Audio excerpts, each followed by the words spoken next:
దేవుని పరిశుద్ధ నామమునకు మహిమ కలుగును గాక.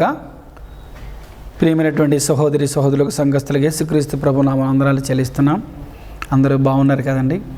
ప్రభు మహాకృపను బట్టి ప్రభు మనల్ని ఈ యొక్క 4 మాసములు కాచి కాపాడి తన భద్రత, తన కృప, తన క్షేమమైన ఎడలు విస్తరింపచేసి ఈ 5వ మాసపు మొదటి పరిశుద్ధ దినాన్ని ప్రభు మనకి ఇచ్చినందుకు ప్రభుకి మహిమ కలుగును గాక.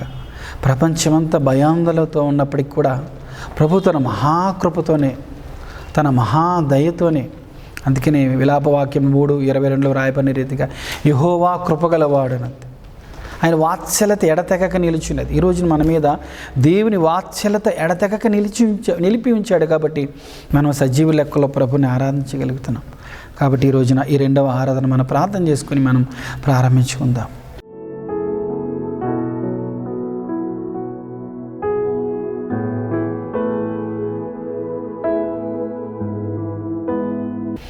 ప్రేమగల మా తండ్రి, దయగల మా ప్రభా, మీ అపారమైన ప్రేమకి వందనములు, స్తోత్రములు చెల్లిస్తున్నాం.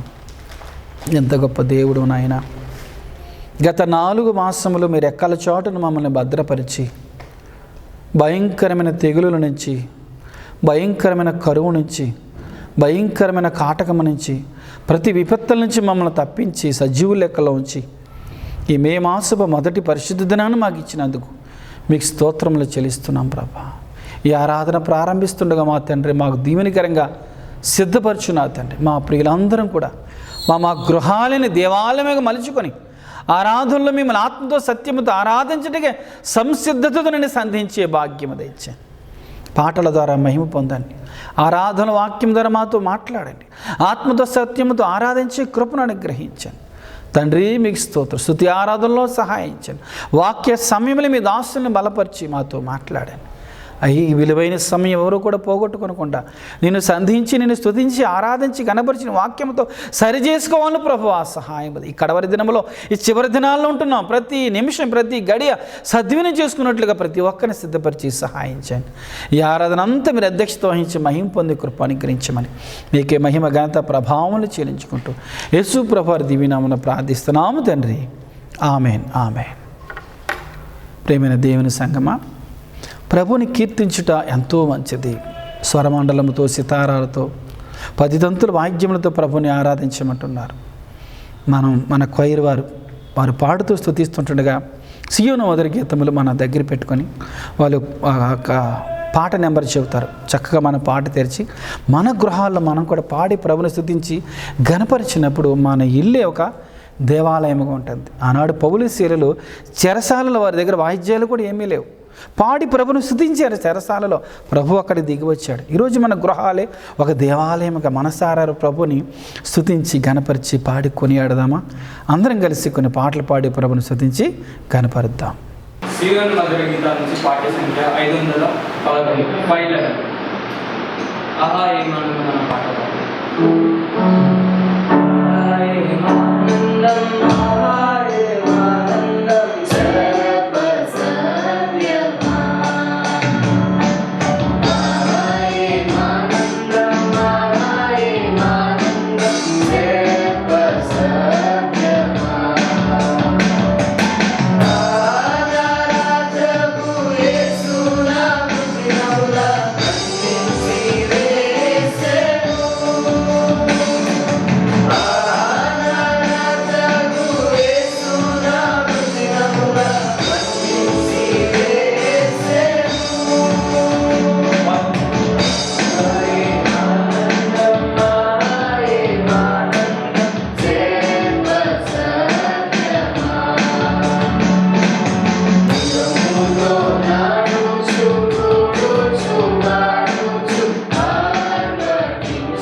సంఖ్య 396 396.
జీవన మధుర గీతాల నుంచి పాట సంఖ్య 95 95.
పరలోకము నా దేశము పాడపాడు.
భయాందోళనతో కూడి ఉందండి.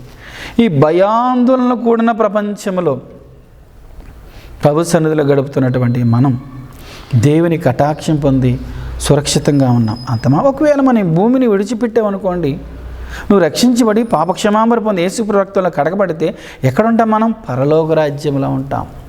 అది కటాక్షం. అందుకని పౌలు గారు రాస్తారు కదా, మనం ఇహలోకం మట్టిగా మన క్రీస్తుని క్షమించండి ఇహలోకం మట్టిగా మన క్రీస్తుని అనుసరిస్తే మనం మనుషులందరికంటే దౌర్భాగ్యం అవుతాం అంటాడు. దేని కొరకు? పరలోకానికి. ఈ రోజున ప్రభుని మనం మూడవది ఎందుకు ఆరాధించాలంటే దేవుని కటాక్షానికి పాత్రలమయ్యాం.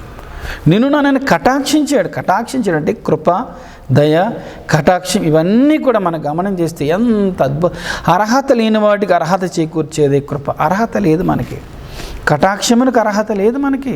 అందుకనే లూకా 18లో 2 వ్యక్తులు దేవాలయంకి వెళ్తారు. ఒకడేమో పరిసేయుడు, నేను వారానికి 2 మార్లు ఉపవాసం ఉన్నాను ప్రభువా, నేను ఎంత భక్తిపరుని, అంత నీతిమంతుని, అలా పాపం లేని అన్నాడు. ఒక అతను సుంకరు వెళ్ళి ఏమంటాడంటే, నాయనా నేను పాపిని, ఆకాశం వైపు కన్నులెత్తకు నా ధైర్యం చాలదని పశ్చాత్తాపంతో అంటున్నాడు. అక్కడ ప్రభు అంటాడు ఇతని కంటే అతడు నీతిమంతుడిగా తెచ్చు. కారణం ఏంటి?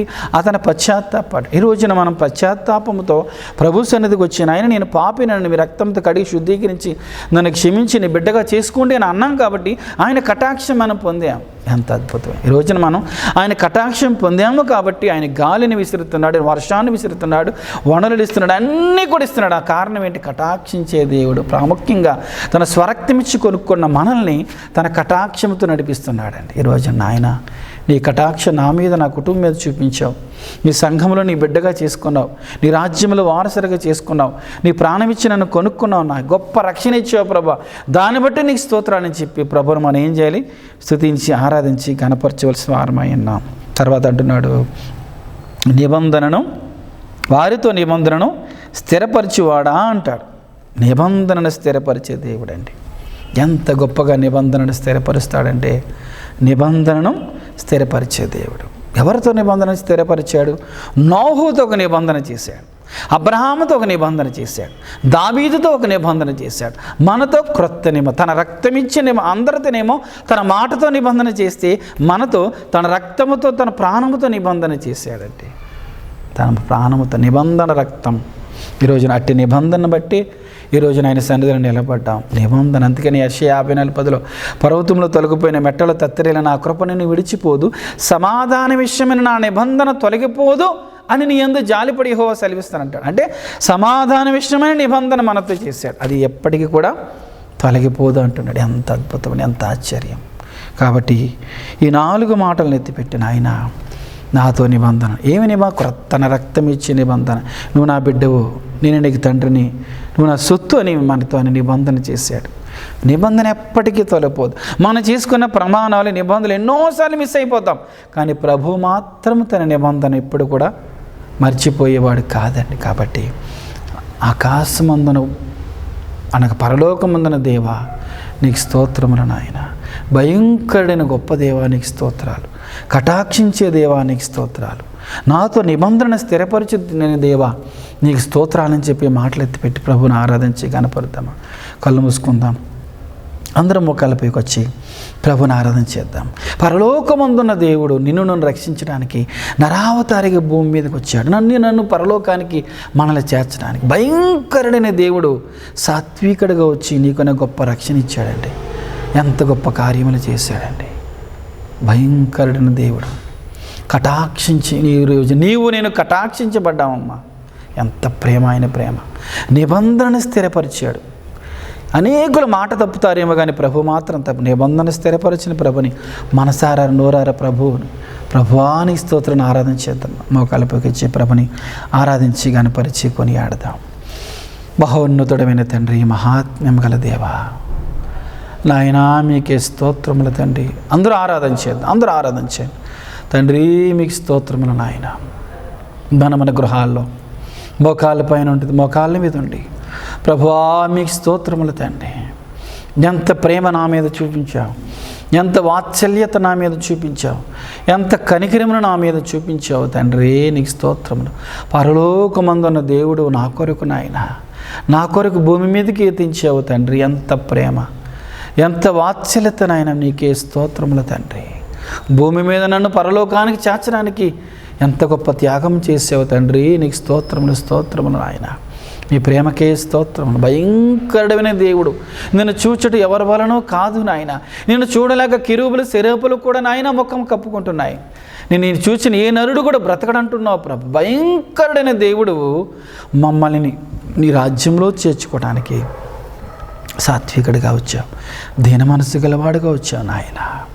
మా కొరకు నరుల చేతికి అప్పగించబడ్డావు, నరుల చేత నిందించబడ్డావు, నరుల చేత చిత్రహింసలు పెట్టబడ్డావు, నరుల చేత శిక్షించబడ్డావు. అదంతా తండ్రికి ప్రణాళిక ప్రభు. నువ్వు అలా శిక్షించబడి మాకు గొప్ప రక్షణ ఇచ్చావు నాయనా.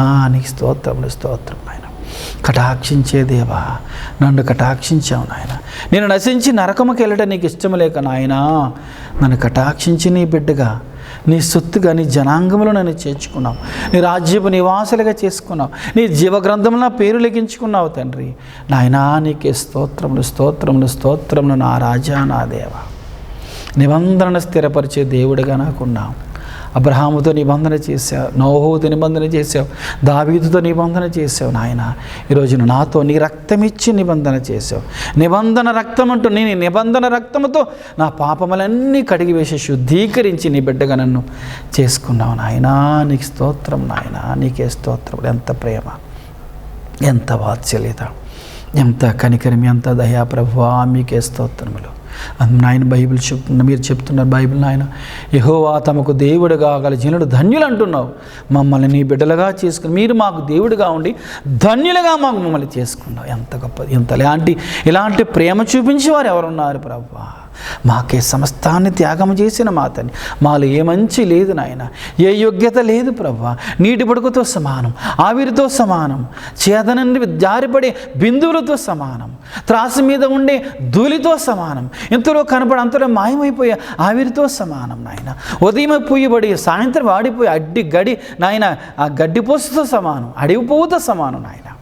అలాంటి మా కొరకు ఎంత ప్రేమ చూపించావు, ఎంత దయ చూపించి మీరు గొప్ప రక్షణ ఇచ్చావు నాయన. తండ్రి మీకు స్తోత్రం. ఏమని ఆరాధించినా, ఏమని స్తుతించినా తక్కువే ప్రభా. కలమలతో మీ ప్రేమ వర్ణించలేము నాయన, కవితలతో వర్ణించలేము. ఆకాశ మహాకాశముల కన్నా, ఆకాశతార పర్వత సముద్రుల కన్నా నీ ప్రేమ గొప్పది నాయన. తండ్రి మీకే స్తోత్రములు తండ్రి. ఏమని స్తుతించినా తక్కువే ప్రభా. మీరిచ్చిన రక్షణ పాత్రను చేతపుచ్చుకుని నా ప్రభా, మా దేవ, మా హృదయములను కొద్ది స్తుతి ఆరాధన యేసు ప్రభు నామముని జీవాఫలముగా అర్పించి ఆరాధిస్తున్నాము తండ్రి. Amen, amen, amen. దేవుని పరిశుద్ధ నామమునకు మహిమ కలనగా ఇంతవరకు మన ప్రభుని పాటలతో స్తుతించడానికి, ఆత్మతో సత్యంతో ఆరాధించే భాగ్యం ప్రభు మనకిచ్చారు. ఈ సమయంలో మనం మన గృహాల్లో కూడా లేచి నిలబడి మనం ఒక 2 పాటలు లేదా 3 పాటలు మనం పాడి ప్రభుని, దీని స్తుతి ఎంతకుమంది మనం చేసింది ఆత్మ సత్యంతో ఆరాధన చేసాం. ఇది పాటలతో స్తుతి ఆరాధన. పాటలతో ప్రభుని స్తుతించడం అది ఎంతో మనకి ఆశీర్వాదదాయకం, ప్రభుకి ఎంతో సంతోషదాయకం. నిలబడి మనం కూడా ఏకీభవించి ఆ పాటలు పాడే ప్రభుని స్తుతించి గణపరుద్దాం.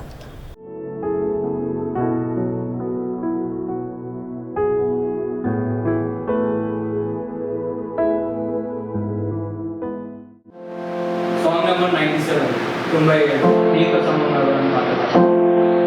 నీతో సమమెవరు, నీలా ప్రేమించెదెవరు, నీలా క్షమించెదెవరు యేసయ్యా. నీలా పాపినైనా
ఇంతవరకు మనం పాటలతో ప్రభుని స్తుతించడానికి ప్రభు మనకి ఇచ్చిన శ్రేష్టమైన సమయం బట్టి ప్రభుకు మహిమ కలుగును గాక. ఈ సమయంలో మనం ప్రాముఖ్యమైన సమయానికి వచ్చాం. వాక్యం వినటానికి మనం సిద్ధపడదాం. బైబిల్స్ ఎప్పటిలాగా మీరు మందినికి వచ్చిన పెన్ బుక్ ఎలా ఇది పెట్టుకుంటున్నారు, చక్కాలో నోట్బుక్ పెన్ పెట్టుకోండి, పాయింట్స్ రాసుకోండి. అది మళ్ళీ ధ్యానించడం మనకి ఎంతో మంచిది.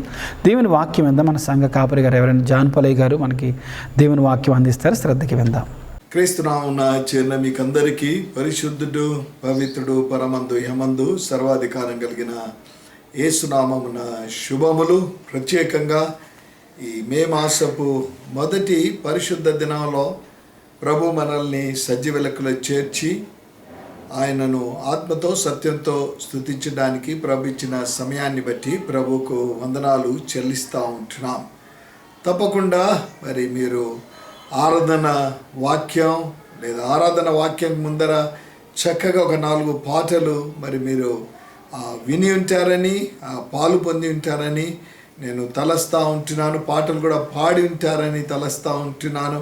అంతేకాకుండా ఆరాధన సమయంలో మరి పాడిన పాటలు కూడా మీరు పాడి ఉంటారని నేను తలస్తూ ఉన్నాను. మరి యొక్క ఫైనల్ మెసేజ్ మనం వినడానికి సిద్ధపడుతూ ఉంటున్నాం. మరి ఎంతమంది రెగ్యులర్గా మరి ఈ యొక్క వాక్యాన్ని మీరు వింటున్నారో లేదో నాకు తెలియదు, కానీ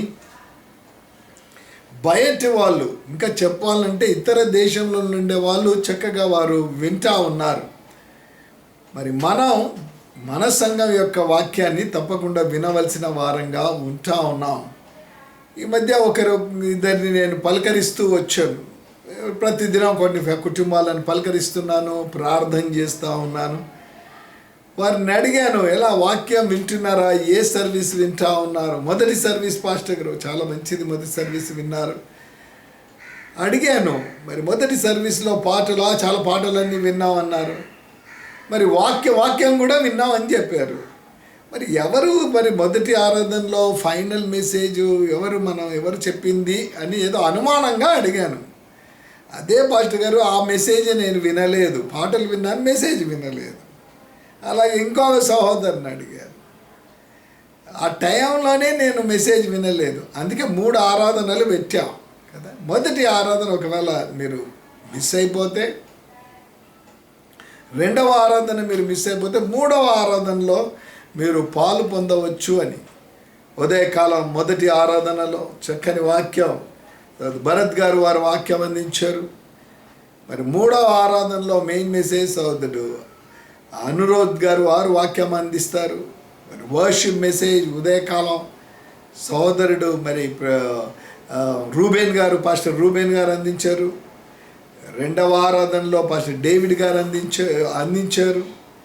సాయంకాలం ప్రభుత్వ మీద మరొకసారి ఆరాధన వాక్యాలు అనేవి మధ్యకు రానేంటి. ఎందుకు ఈ విధంగా ప్రయాసపడి కార్యాలన్నీ, ఈ ఆత్మీయ కార్యాలు జరిగిస్తున్నామంటే, ఆత్మలో విశ్వాసంలో మీరు అభివృద్ధి పొందాలన్న ఉద్దేశంతోనే.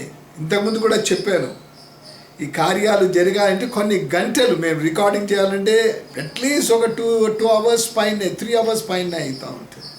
మరి దాన్నంతా యవనస్తులు దాన్ని ఎడిటింగ్ అవన్నీ చేసుకోవాలి. వాళ్ళు చాలా పనులు ఉంటాయి. తర్వాత చెప్పే కార్యక్రమం అది రికార్డింగ్ చేసుకోవాలి. కాబట్టి వాక్యానికి మాకు ప్రాధాన్యత ఇవ్వద్దండి. సంఘ కాపర్లకి కావచ్చు, ఎవాంజలిస్ట్కే కాదు, మాకు ప్రాధాన్యత ఇవ్వద్దండి. వాక్యానికి ప్రాధాన్యత మీరు ఇస్తే వాక్యం మనల్ని బలపరుస్తుంది అన్న విషయాన్ని నేను మీకు జ్ఞాపకం చేస్తూ ఉంటున్నాను.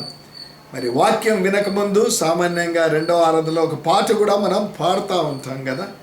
చక్కగా ఒక పాట మనము పాడి, ఆ పాట పాడే సమయంలో హృదయాలను సిద్ధపరచుకుందాం. Let us prepare our hearts to listen to the word. వాక్యము ఆది యందు ఉన్న వాక్యం, ఇది ఆది నుంచి ఉన్న వాక్యం, శరీరధారిగా మన మధ్యకు వచ్చి నివసించిన వాక్యం, మన హృదయాలను మరి మార్చిన వాక్యం. అంతేకాకుండా పరమునకు నిన్ను నన్ను చేర్చే వాక్యం, మనతో ఎల్లప్పుడూ ఉండే వాక్యం. వాక్యమైన దేవుడే అంటున్నాడు, నేను నిన్ను విడువను ఎడబాయను అంటా ఉన్నాడు. అంతేకాకుండా తలేన మారుస్తుంది, నేను నిన్ను మరవను ఎడబాయను అంటాడు. కీర్తనకారుడు అంటాడు, కొనకడు నిద్రపోని దేవుడు అంటా ఉన్నాడు. ఆ దేవుని యొక్క వాక్యాన్ని మనం వింటా ఉన్నాం. చాలాసార్లు మన జీవితాల్లో కొన్ని నిరుత్సాహాలు కలగడానికి కారణాలు ఏంటిదంటే, ఆ వాక్యానికి ఇవ్వవలసిన ప్రాధాన్యత ఇవ్వకపోవడమే. చాలాసార్లు మన చర్చిలో కూర్చుంటానే ఉంటాం, కానీ మన తలంపులు ఎక్కడికో వెళ్ళిపోతూ ఉంటాయి. కాబట్టి వాక్యం ఏమి విన్నాము అనేది మనకు జ్ఞాపకం ఉండలేకపోతూ ఉంది. అందుకే బైబిల్లో వినగలిగిన చెవులు కదా, తప్పకుండా చెవులైతే ఉన్నాయి, అవి వినాలి. వింటేనే నీకు అది నాకు ఆశీర్వాదకరంగా ఉంటుంది అన్న వాక్యం సెలవిస్తూ ఉంటుంది. రైట్, ఈ సమయంలో మరి ఒక పాట పాడదాం. ఆ పాట పాడే సమయంలో మనం కూడా కలిసి పాట పాడదాం. ఆ తర్వాత దైవ సందేశాన్ని మనము వినడానికి ముందుకు వెళ్దాం. ప్రయత్నం చేయొద్దండి, తప్పకుండా వాక్యాన్ని వినాలి. ఎంతో భారంతో గడిచిన 2 వారాలు మరి అదే అంశం మీద మాట్లాడుతూ వచ్చాం. పాటలు అందరం ఏకీభవిస్తాం. 385వ పాట, హృదయం అనేడు తలుపునొద్ద యేసునాథుడు అనే పాట పాడదాం. హృదయమనేడు తలుపునొద్ద యేసునాథుడు నిలచి సదయుడగుచు తట్టుచున్న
చక్కని పాట పాడడానికి ప్రభు ఇచ్చిన కృపను బట్టి పాటలో ఉన్న గూఢార్థాలు మీరు గ్రహించారని నేను నమ్మి విశ్వసిస్తూ ఉన్నాను.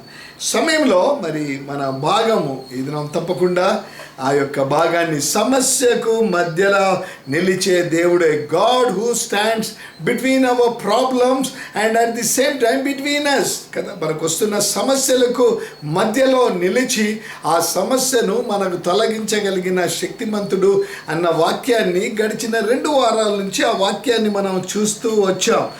2 వారాల క్రితం మనం నిర్గమకాండంలో ఆ వాక్యాన్ని 14వ అధ్యాయంలో మనం చూసాం. ఆ తర్వాత గడిచిన వారం హెబ్రీ పత్రిక 7వ అధ్యాయంలో ఆయన మధ్యవర్తిగా వచ్చాడు అన్న విషయాన్ని మనం ధ్యానించాం. ఈ దినము ప్రకటన గ్రంథము 20వ అధ్యాయము 7వ వచనం నుంచి 15వ వచనం వరకు ఉండే భాగంలో మనం ఆయన ఏ విధంగా మధ్యవర్తిగా మనకు ఉండనేంటున్నాడు, ఏ సంఘటనలో మధ్యవర్తిగా ఉండనేంటున్నాడు అన్న విషయాన్ని కూడా మనము ధ్యానించినవి ఉన్నాం. మరి ప్రత్యేకంగా ఆనాడు ఇశ్రాయేల్ ప్రజల గురించి మనం చూసినప్పుడు ఆ వాక్యము చాలామంది నాకు సాక్ష్యాలు పంపించారు. పాస్టర్ గారు చాలా బలపరచబడ్డాం ఆ వాక్యాన్ని మేము విన్నప్పుడు. సమస్య ఎంత పెద్ద సమస్య అయినా ఆనాడు ఇశ్రాయేలు ప్రజలకు ఒకరికి కాదండో సమస్య. వాక్యాన్ని చూస్తే ఐగుప్తు నుంచి వారు బయటకు వచ్చేటప్పుడు 6 లక్షల కాల్బలము అని ఉంది. అందరికీ సమస్య, కానీ ఒకే ఒక్క ప్రభువు ఆ సమస్యను ఆయన తీర్చగలిగినాడు. ఆనాడు 6 లక్షల కాల్బలం ఇశ్రాయేలు ప్రజలకు మధ్యవర్తిగా ఉండి వారిని క్షేమమిచ్చి నడిపించిన దేవుడు ఇది నిన్ను నన్ను నడిపించడా? తప్పకుండా ఆయన నడిపించే దేవుడిగా ఉన్నాడని వాక్యం సెలవిస్తూ ఉంటుంది. ఆనాడు వారిని ఆ విధంగా ఇశ్రాయేలు ప్రజలను క్షేమంగా ఎర్ర సముద్రాన్ని పాయలు చేసి ఆరిన నేల మీద నడిపించి వారిని బయటికి తీసుకొని వచ్చినప్పుడు అద్భుతమైన పాట పాడారు. నిర్గమకాండం 15వ అధ్యాయంలో యెహోవాను గానము చేసేదము, యుద్ధశూరుడు, మహనీయుడు, చక్కని పాట కావాలంటే మీరు తర్వాత ఆ అధ్యాయాన్ని చదవండి. అధ్యాయం అంతా చక్కని పాట, స్తుతులతో ఆయన గొప్పతనమును గురించిన పాట అక్కడ ఉంది. ఆ పాట పాడారు. ఆయన వారికి అప్పుడే చెప్పాడు, నేను మిమ్మల్ని పాలు తేనెలు ప్రవహించు దేశానికి నేను తీసుకొని మిమ్మల్ని వెళ్తాను. ఆయన వాగ్దానం ఇచ్చి నెరవేర్చే దేవుడిగా ఉంటాడు. అందుకే చెప్పాడు, నన్ను అడుగుము. కీర్తన 2లో అంటాడు, అడుగు జనములను నేను నీకు స్వాస్థ్యంగా ఇస్తాడు. చాలాసార్లు విశ్వాసంతో అడగక అనేక సార్లు పొందవలసినవి పొందలేకపోతా ఉంటున్నాం. ఆనాడు ఇశ్రాయేలు ప్రజలకు ఆయనకు ముందరనే చెప్పేసేసాడు కదా, పిల్లలు ఎగ్జామ్స్ ఇప్పుడైతే ఎగ్జామ్స్ లేదండి, అందరు పాస్ చేసేసేయండి అంటా ఉన్నారు. చాలామంది 20,000 పిల్లలు చాలామంది అదృష్టవంతులు సంవత్సరం అంతా చదివింటారు, సంవత్సరం అంతా ఫెయిల్ అయింటారు. కానీ ఫెయిల్ అయిన వాళ్ళందరూ పాస్ చేస్తూ ఉన్నారు. కానీ అంటే ఆత్మీయ జీవితంలో ఫెయిల్ అంటే ఫెయిలే, పాస్ అంటే పాసే. కాబట్టి ఆత్మీయ జీవితంలో ఏదో కరోనా వచ్చింది అందుకనే పాస్ చేసేసారు, పాపం మమ్మల్ని పాస్ చేసేసాడు ఎందుకంటే నాకు అనారోగ్యంగా ఉండింది, నాకు గుండె నొప్పి ఉండింది, మాకు ఆహారం సరిగా లేకుండింది, కాబట్టి ప్రభు దయ తలుస్తాడులే పరలోకానికి. నో ప్రభు అంటే తీసుకొని వెళ్ళడండో. ఆత్మీయంగా జీవించిన వారినే ఆయన పరమునకు చేర్చగలిగిన శక్తిమంతుడిగా ఉంటా. అద్భుతమైన ఇదిన ఆత్మీయ సత్యాలు ప్రభు మనకు తెలియజేయడానికి ప్రభు సిద్ధంగా ఉంటా ఉన్నాడు. ఆనాడు ఇశ్రాయేలు ప్రజలు ఆ పాట పాడారు, అరణ్యంలో వెళ్తా ఉన్నారు. అరణ్యంలో వారిని గురించి రాయబడిన మాట అనేకులు రాలిపోయిరి అన్న మాట అంటే వారు చనిపోయారు. అనేక విధాలుగా ప్రభు హృదయాన్ని నొప్పించారు. ప్రభు మార్గ ప్రకారం నడవలేదు, ధర్మశాస్త్ర ప్రకారం నడవలేదు, వారికి ఇచ్చిన ఆజ్ఞల ప్రకారం వారు నడవలేదు. అంతేకాకుండా ఏదైతే పాటించవద్దన్నారో అది పాటించడం మొదలుపెట్టారు. సృష్టి ప్రక్క చూడొద్దు అంటే సృష్టి ప్రక్క చూడడం మొదలుపెట్టారు. ప్రభువుని ఎంతో వేధించారు, బాధించారు.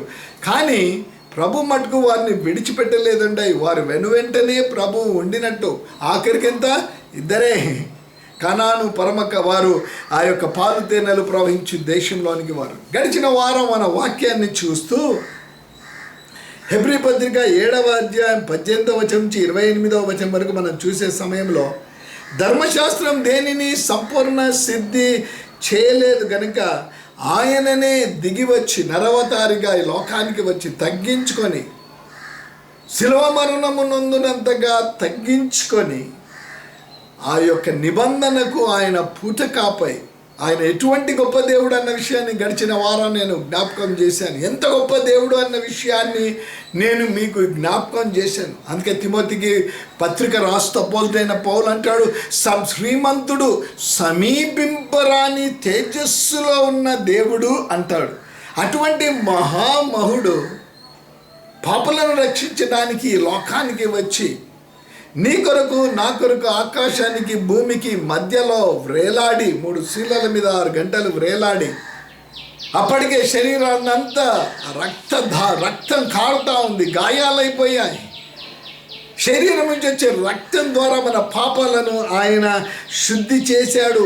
పూటకాపై మనమున్న పాపముల నుంచి విడిపించిన దేవుడిగా ఉంటా ఉన్నాడు. పాప విముక్తి కలిగిన విశ్వాసిగా ఈ ఉదయకాల సమయమందు దేవుని వాక్యాన్ని వింటున్నావా? చెప్పగలుగుతావా? ఆయన నా కొరకే వచ్చాడు, నేను ఆయన యందు విశ్వాసం ఉంచాను, ఆ ప్రభువుని నేను వాక్యమైన దేవుని నేను అడిగాను నా పాపాలు క్షమించమని. ఆయన నా పాపాలు క్షమించాడు. ఆయన నా పాపాలు క్షమించినందుకే రుజువుగా నేను నీటి బాప్తిజం తీసుకున్నాను. నేను నీటి బాప్తిజం తీసుకోవడమే కాకుండా ప్రతి వారం వెంబడి వారము ఆ యొక్క సంఘంతో కలిసి ఆయన శరీరాన్ని రక్తాన్ని జ్ఞాపకం చేసుకొని పాలు పొందుతూ ఉంటే, ఇప్పుడు ఒకవేళ పాలు పొందటం లేదు మన పరిస్థితులను బట్టి, కానీ ఆత్మీయంగా అభివృద్ధి చెందుతూ ఉన్నావా? ఆనాటి నుంచి ఈనాటికి ఆ ప్రభువుకు అంగీకారమైన విశ్వాసిగా జీవిస్తూ ఉన్నావా? ఆనాడు దానియేలు అన్నట్టు బహు ప్రియుడవు అన్నాడు దానియేలును గురించి. అలా ప్రభు నిన్ను నన్ను గురించి అంటా ఉన్నాడా? ఆ యొక్క స్థాయిలో నీవు నేను ఉంటున్నాము. దీనికి వెండి బంగారాలు అక్కర్లేదండి, లేదా 3 అంతస్తుల బిల్డింగ్ అక్కర్లేదండి, లేదా ఒక చక్కని మోటార్ సైకిల్ అక్కర్లేదండి, లేదా ఒక కార్ అక్కర్లేదండి. నీకు ప్రభువుకు సన్నిహిత సంబంధం కలిగి నువ్వు ముందుకు వెళ్తున్న విశ్వాసిగా ఈ మధ్యాహ్న సమయం ఉంది వాక్యాన్ని నీవు వింటా ఉన్నావా? పిలిచి ప్రతి ఒక్కరిని పిలిచాడు, రండి. చక్కని పాట, పాపిని పిలిచావు, పాప భారం మోసావు, నన్ను పిలిచావు, పాపినైన నన్ను రక్షించావు, కరుణానాథుడా. పిలిచాడు, రక్షించాడు, పాప విముక్తి కలగజేశాడు, పరలోక వారసులుగా నిన్ను నన్ను చేశాడు. ఒకవేళ ఈ దినమే నీకు నాకు ఆఖరి దినము అయితే, ఒకవేళ నిరీక్షణ కలిగిన విశ్వాసిగా ఉన్నావా నేను ఆయనతో కూడా ఉంటాను అని, లేదా భయభీతులకు గురైపోతా ఉన్నావా? ఏమైపోతుందో నా పరిస్థితి? లేదండోయ్, పరిస్థితులు ఏవైనా కావచ్చు. హృదయమందు ఆ ప్రభువు ఈ దినం, ఈ గడియ, ఈ క్షణము నీ హృదయంలో నివసిస్తున్న విశ్వాసిగా నువ్వు ఉన్నావా? నాకు ఈ క్షణం ఏమైనా పర్వాలేదు, మరుసటి క్షణం నా ఆత్మ దేవుని దగ్గరికి వెళ్తుందన్న నిరీక్షణ కలిగిన విశ్వాసిగా నీవు కొనసాగుతున్నావు. ఆనాడు పాపి కొరకు వచ్చి ప్రాణత్యాగం చేసి పాప క్షమాపణ ఇచ్చాడు. నువ్వు కూడా అడిగావు, ప్రభా నన్ను క్షమించు అన్నావు, బాప్తిజ సాక్ష్యం ఇచ్చావు, చక్కగా బైబిల్ చదువుతున్నావు, ప్రార్థన చేస్తూ ఉన్నావు. ప్రభువుతో ఎటువంటి సన్నిహిత సంబంధం కలిగి నీవు నేను ముందుకు వెళ్తూ ఉంటున్నాము? అంటుకట్టబడి ఉన్నావా? యోహాను పత్రిక యోహాను సువార్త 15వ అధ్యాయంలో స్పష్టంగా అంటాడు, మీరు నాతో అంటు కట్టబడి ఉండాలి. You should have an inter connection. Train engine వెనకల దాదాపు 20 నుంచి 24 దాకా ఉంటాయి పెద్ద పెద్ద ట్రైన్స్లో, లాంగ్ డిస్టెన్స్ వెళ్ళే ట్రైన్స్లో. ఇంజిన్ ఒకటే, కంపార్ట్మెంట్స్ లింక్ అయింటాయండో. ఈ మధ్య ఎప్పుడు విన్నాను, ఒక 2 సంవత్సరాల క్రితం పేపర్లో చదివాను నేను. చక్కగా పోతా ఉంది కానీ లింక్ కట్ అయిపోయింది. వెనక 2 కంపార్ట్మెంట్ల లింక్ కట్ అయిపోయింది. వెళ్తా ఉంది ట్రైన్ చక్కగా. వాడు ఎక్కడికో వెళ్ళినదా అప్పుడు చూసుకున్నాడు, అయ్యో 2 కనిపించటం లేదు, అవి వెనకలు వస్తున్నాయి, నిలబడిపోయాయి. ఎలా ఉంది నీ లింక్ ప్రభువుతో? నీ ఆత్మీయ లింక్ ప్రభువుతో ఎలా ఉంది?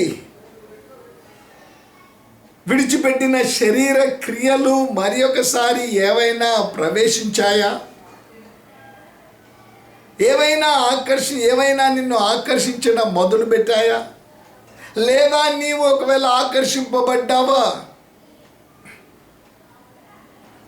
ఒకవేళ శరీర క్రియలకు నీవు ఆకర్షింపబడి ఉంటే ఆ ప్రభు వచ్చినప్పుడు ఎత్తబడే సంఘంలో నీవు ఉండవు అన్న విషయాన్ని నేను జ్ఞాపకం చేస్తూ ఉన్నా. మంచిదే, 20-10 సంవత్సరాల నుంచి వస్తూ ఉన్నావు, దశమ భాగాలు ఇస్తూ ఉన్నావు, చక్కగా కార్యక్రమంలో పాలు పొందుతున్నావు. శరీర క్రియలను సంపూర్ణంగా విసర్జించి ఆత్మానుసారంగా జీవిస్తున్న విశ్వాసిగా ఈ ఉదయకాలం ఈ వాక్యాన్ని నీవు వింటా ఉన్నావా? ప్రశ్న వేసుకుందాం. 2 వారాలు వాక్యం విన్నావా లేదో నాకు తెలియదు, కానీ ఈ దినం మరి ఒకసారి ప్రభు వాక్యం ద్వారా మన మధ్యకు వస్తూ ఉన్నాడు. బైబిల్ తెరుద్దాం. యూదా పత్రిక 17వ అధ్యాయం, క్షమించండి, యూదా పత్రిక 17వ వచనం. యోహాను వ్రాసిన పత్రిక 3వ పత్రిక అయిన తర్వాత యూదా వ్రాసిన పత్రిక ఒకే అధ్యాయం ఉంటా ఉంది. అందుకని అధ్యాయం అని కూడా రాయలేదు, అధ్యాయం లేవు, దానికి వచనాలే మొదలైపోయాయి. యూదా రాస్తూ ఒక మాట అంటా ఉన్నాడు, నేను మీకు చదివి వినిపిస్తాను. 17-18 వచనాలు. బైబిల్లో పేజీ నంబరు 227. బైబిల్ తెరవండి, నేను చూసినా చూడకపోయినా ప్రభు అయితే చూస్తూ ఉంటాడు, వాక్యమైన దేవుడు. తెలుగులో 2 వచనాలు కలిసి ఉన్నాయి, 17-18 కలిసి ఉన్నాయి. అయితే ప్రియులారా, అంత్యకాలమందు తమ భక్తిహీనమైన దురాశల చొప్పున నడుచు పరిహాసకులుందురని మన ప్రభువైన యేసుక్రీస్తు అపోస్తలులు పూర్వమందు మీతో చెప్పిన మాటలను జ్ఞాపకము చేసుకొనుడి. పూర్వమందు ప్రభువైన యేసుక్రీస్తు అపోస్తలుల ద్వారా పూర్వమందు మీతో చెప్పిన మాటలు అవేనండో ఈ బైబిల్లో ఉండేటివి.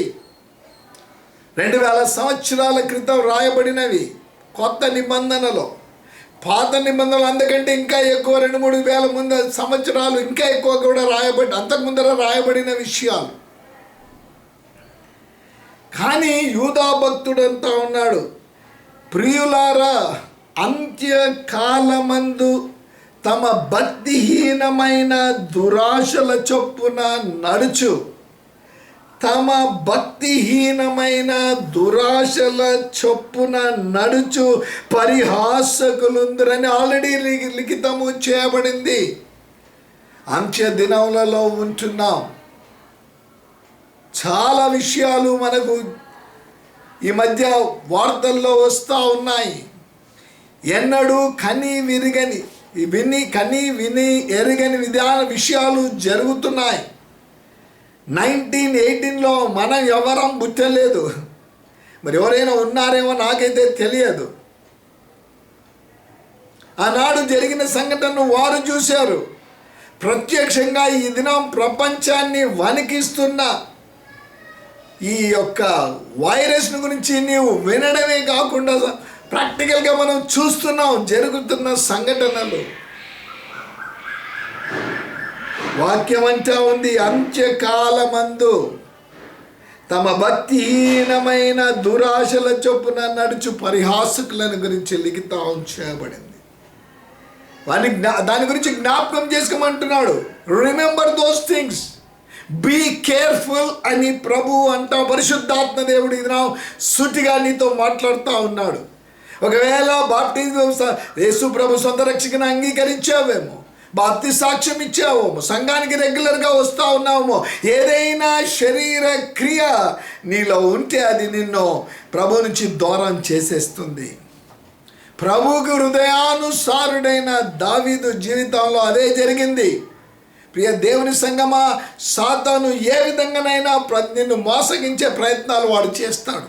నువ్వు ప్రభువునందు విశ్వాసం ఉంచినంత మాత్రాన, బాప్తిజ సాక్ష్యం ఇచ్చినంత మాత్రాన, రెగ్యులర్గా చర్చికి వస్తున్నంత మాత్రాన, అమ్మో ఈయన మంచి భక్తుడు, ఈమె భక్తురాలు అని సాతాను ఊరిక ఉన్నాడండి. వాడు ఇంకా కుయుక్తి పరుడు. వాడు ప్రతిదినం ఏ విధంగా, ఒకవేళ నువ్వు ప్రతిదినం ప్రార్థనలోకి ఆడు ప్రతిదినం నీ దగ్గరికి వచ్చి నిన్ను శోధించి పడగొట్టే ప్రయత్నాలు వాడు చేస్తూ ఉంటాడు. ఒకవేళ శోధనలు, ఆనాడు దావీదు జీవితంలో అదే జరిగింది. యుద్ధ భూమిలో ఉండవలసిన దావీదు, పగలంతా యుద్ధ భూమిలో ఉండవలసిన దావీదు నిద్రపోయాడు, లేచాడు. ఏం జరుగుతుందో యుద్ధ భూమిలో ఆ వార్త కోసం వెయిట్ చేయాలి. పైకి ఎక్కాడు మిద్దె మీదికి, అంతే నేత్రాలు కిందికి చూశాడు. పాపము కళ్ళలో పాపం వచ్చేసింది, తలంపులకు వెళ్ళింది, శరీరంలోనికి వెళ్ళింది, ప్రభువుకు దూరం అయిపోయాడు. ప్రవక్త ద్వారా హెచ్చరించబడితే క్షమించమని ప్రభువును కోరాడు 51వ కీర్తనలో. ఈ సోపుతో నన్ను కడుగు అని. ఏవైనా శరీర క్రియలు ప్రవేశించినప్పుడు దాన్ని ప్రభు దగ్గర సరి చేసుకొని మరి ఒకసారి ఆత్మానుసారంగా నువ్వు ముందుకు వెళ్తున్న విశ్వాసగా ఈ వాక్యాన్ని నువ్వు వింటున్నావా? యోహాను భక్తుడు మొదటి యోహాను పత్రిక 2వ అధ్యాయం 18వ వచనం. మొదటి యోహాను 2:18. చిన్నపిల్లలారా, ఇది కడవరి గడియ, క్రీస్తు విరోధి వచ్చునని వింటిరి కదా. ఇప్పుడును అనేకులైన క్రీస్తు విరోధులు బయలుదేరి ఉన్నారు. ఇది కడవరి గడియ అని దీని ద్వారా మీరు తెలుసుకొనుడి. ఎప్పుడు 2000 సంవత్సరాలు దాటిపోయిందంటే ఆ మాట చెప్పి, ఇది కడవరి గడియ అన్నాడు. ఒకవేళ ఇదే కడవరి గడియనేమో, 2020 ఒకవేళ కడవరి గడియనేమో. క్రీస్తు విరోధి వస్తాడు అని ఉంది, కానీ అనేకులైన క్రీస్తు విరోధులు బయలుదేరి ఎప్పుడు 2000 సంవత్సరాల క్రితమే లిఖితం చేయబడి ఉంటా ఉంది. రండి, మత్తయి సువార్త 24వ అధ్యాయం చక్కగా గుర్తుపెట్టుకోవచ్చు. మత్తయి సువార్త 24వ అధ్యాయం వచనం కూడా 24 అండి. మత్తయి సువార్త 24వ అధ్యాయము 24వ వచనంలో ఈ విధంగా ఉంది. అబద్ధపు క్రీస్తులను, అబద్ధపు ప్రవక్తలను వచ్చి సాధ్యమైతే ఏర్పరచబడిన వారిని సహితము మోసపరచుటకై గొప్ప సూచక క్రియలను మహత్కార్యములను కనపరచెదరు. జాగ్రత్తగా వాక్యాన్ని విందాం. అబద్ధపు క్రీస్తులు, అబద్ధపు ప్రవక్తలు వారు వచ్చి ఏర్పరచబడిన వారిని, నువ్వు అనుకుంటున్నా నేను ఏర్పరచబడిన గుంపులో ఉన్నానని, ఏర్పరచబడిన వారిని సహితము మోసపరచడానికి గొప్ప సూచక క్రియలు, ఇదిగో మహత్కార్యాలు కూడా వారు చేస్తారని దేవుని వాక్యం. మోసపోతున్నావేమో, నీవు ఏదో తప్పు చేసి మోసపోతే శరీర క్రియ ద్వారా మోసపోవడం వేరే. ఈ విధంగా కొన్ని బోధలు విని మోసపోవడం కూడా జాగ్రత్త. వీటిని గురించి నువ్వు జాగ్రత్త పడాలి అంటే వాక్యాన్ని నువ్వు జాగ్రత్తగా గ్రహిస్తున్న విశ్వాసిగా ఉండాలి. You may be a person who may be meditating the word every day. You must be a person who will be praying every day. మరి ఎంతమంది పాటిస్తూ ఉన్నారో తెలియదు, కానీ చక్కగా చెప్పారు. ఉదయం ఒక 20 నిమిషాలు అంటే ఎక్కువ సమయం అక్కర్లేదు. 20 నిమిషాలు ప్రభువుతో ఉదయం, సాయంకాలం 20 నిమిషాలు మళ్ళీ ప్రభువుతో, రాజాది రాజుతో గడపడం, సర్వలోకాధిపతి అయిన ప్రభువుతో గడపడం, అడుగు వాటినిచ్చే దేవునితో గడపడం, అడగండి నేను ఇస్తానని చెప్పిన దేవునితో గడపడం సమయం. వేళ ఎవరైనా మినిస్టర్ పిలుస్తున్నాడండి నీతో సమయం గడుపుతా అంటే టీ తాగుతా, అయ్యో రాత్రంతా నిద్రపోం, పొద్దున్నే ఎప్పుడు వెళ్ళిపోవాలా మినిస్టర్ వెళ్ళి టీ తాగాలి. కానీ రాజాది రాజు, సర్వేశ్వరుడు, సర్వశక్తిమంతుడు, మహాగణుడు, మహోన్నతుడైన ప్రభు ఇదిగో నేను మీతో మాట్లాడడానికి సిద్ధంగా ఉన్నాను, మీ యొక్క విన్నపములు వినడానికి సిద్ధంగా ఉన్నాను, మీతో సహవాసం ఉండడానికి సిద్ధంగా ఉన్నానంటే ఎంత సమయము ఆ గొప్ప దేవునికి ప్రాణ త్యాగం చేసిన దేవునితో నేను గడుపుతూ ఉన్నాం. నీకు నాకు మధ్యవర్తిగా వచ్చి పాప విముక్తి కలిగిన దేవునితో ఎంత సమయం గడుపుతున్నావు? అదే ఇంటిలోనే ఉండమని చెప్పేసేసారు, ఎక్కడికి బయటికి వెళ్ళకూడదు అని చెప్పేశారు కదా. ఈ మధ్యన టీవీలో కూడా చూపించారు. ఏం లేదు, పని లేదు, ఏం లేదు, బయటకు వచ్చారు రోడ్డు మీకు ఏంటో అంటే ఏం లేదు వచ్చాం. బండి మీద ముగ్గురు ఉన్నారు, తీసుకొని పోయి దాన్ని వేసారు. అంబులెన్స్లో అయ్యో అరుపులు విన్నాం కదా. ప్రియ దేవుని సంగమా, పరిశుద్ధాత్మ దేవుడు నిన్ను నన్ను అడుగుతా ఉన్నాడు, నేను వారితో మాట్లాడవలనని ప్రవక్తలను పంపించిన కానీ వారు పెడచెవిని పెట్టిరి.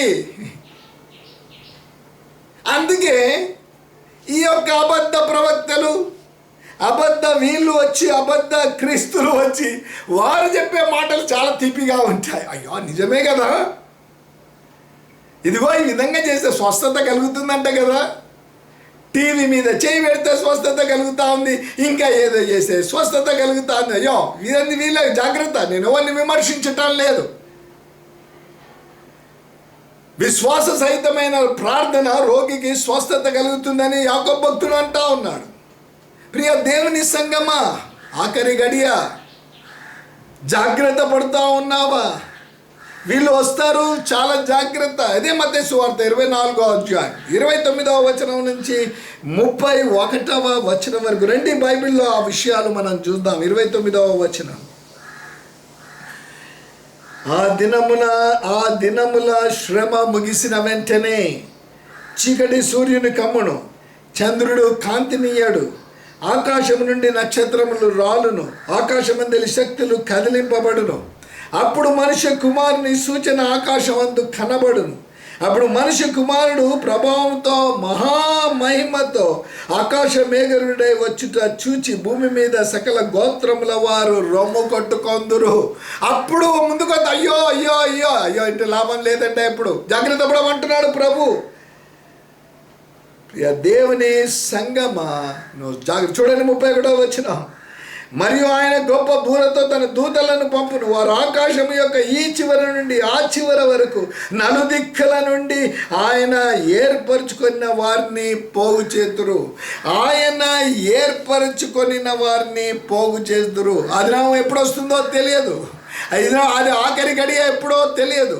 వారు వచ్చినప్పుడు వారందరినీ పోగు చేస్తారని వాక్యం సెలవిస్తుంది. నెక్స్ట్ అధ్యాయమే 25వ అధ్యాయంలో అక్కడ పరలోక రాజ్యాన్ని గురించి పలు విధాలుగా పరలోక రాజ్యాన్ని గురించి అక్కడ పరలోక రాజ్యము 25వ అధ్యాయం అంతా పరలోక రాజ్యము అన్న మాటలు అక్కడ కనిపించాయి. మొదటి వచనం నుంచి ప్రత్యేకంగా 13వ వచనం వరకు ఆ యొక్క దివిటీలు పట్టుకున్న కన్యకలను గురించిన విషయాలు అక్కడ ఉన్నాయి. అందరి దగ్గర ఉన్నాయి చక్కగా కదా. 10 మంది దగ్గర దివిటీలు ఉన్నాయి, 10 మంది సిద్ధపడ్డారు. వాక్యం అంతా ఉంది. 5 వారు విడిచిపెట్టబడినట్టు వాక్యంలో అందరికి తెలిసిన భాగమే. వస్తా ఉన్నావు సంఘానికి, బాప్తిజం తీసుకున్నావు, పాపినని ఒప్పుకున్నావు, ఆరాధన చేస్తూ ఉన్నావు, కానుకలు ఇస్తున్నావు.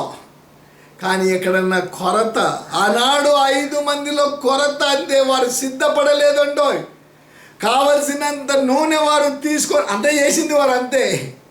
ప్రియ దేవుని సంగమా, దేవుడు వచ్చే రాకకు సమీపంగా ఉంటా ఉన్నావు. ప్రభువుతో సంపూర్ణంగా నీవు ఆత్మీయ బాంధవ్యాన్ని కలిగి ఉండాలి. రోమాపత్రిక 12వ అధ్యాయములో 1-2 వచనాల్లో మీ యొక్క హృదయములను శరీర క్రియలను గురించి కూడా అక్కడ ఒక మాట కనిపిస్తూ ఉంది. చూడండి, రోమాపత్రిక 12వ అధ్యాయం 1వ వచనం, కాబట్టి సహోదరులారా, పరిశుద్ధమును దేవునికి అనుకూలమైన సజీవ యాగముగా మీ శరీరములను ఆయనకు సమర్పించుకొనుడని దేవుని వాత్సల్యమును బట్టి బతిమాలు కొనుచున్నాను. 2వ వచనంలో అంటాడు, మీరు ఈ లోక మర్యాదను అనుసరింపక అన్నాక అంటాడు, రూపాంతరము పొందుడి. సజీవ యాగంగా నెలకోసారి సమర్పించుకోవడమా, లేదా క్రిస్మస్ టు క్రిస్మస్, లేకుంటే ఆల్ నైట్ ప్రేయర్ రోజా? అనుదినము నన్ను నేను మనల్ని మనము ప్రభు దగ్గర సమర్పించుకోవాలి. ప్రభు అంగీకారం కానిది ఏదైనా ఉంటే ఇతర సరి చేసే ప్రభు, దాన్ని క్షమించు ప్రభు అని మళ్ళీ మరుసటి దినం చేయడం కాదంట. ప్రియ దేవుని సంగమా, చూడండి, ఇదే మత్తయి సువార్త 24వ అధ్యాయం 44వ వచనము. మీరనుకొనని గడియలో మనుష్య కుమారుడు వచ్చును గనుక మీరు సిద్ధముగా ఉండుడి. మీరు అనుకొని గడియలో మనుష్య కుమారుడు వచ్చును గనుక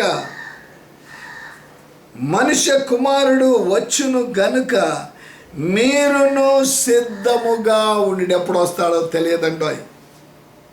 ట్రైన్ ఎప్పుడు వస్తుందో తెలుస్తుంది. లేట్ అయితే కూడా చెప్తారు, ట్రైన్ లేట్ అవుతుంది. లేదా ఫ్లైట్లో వెళ్తూ ఉంటే ఫ్లైట్ టైంకి వచ్చేసింది, లేదా ఫ్లైట్ లేట్ అవుతూ ఉంటే ఫ్లైట్ లేట్ అవుతుంది. ఇన్ఫర్మేషన్ ఉంటుంది, బస్సును గురించి ఇన్ఫర్మేషన్ ఉంటుంది. కానీ దేవుని రాకడని గురించి సూచనలు మట్టుకే చెప్పారు, కానీ ఎప్పుడు నాకు కూడా తెలియదు అంటాడు. తండ్రి మాత్రం ఎరిగి ఉన్నాడు అంటాడు.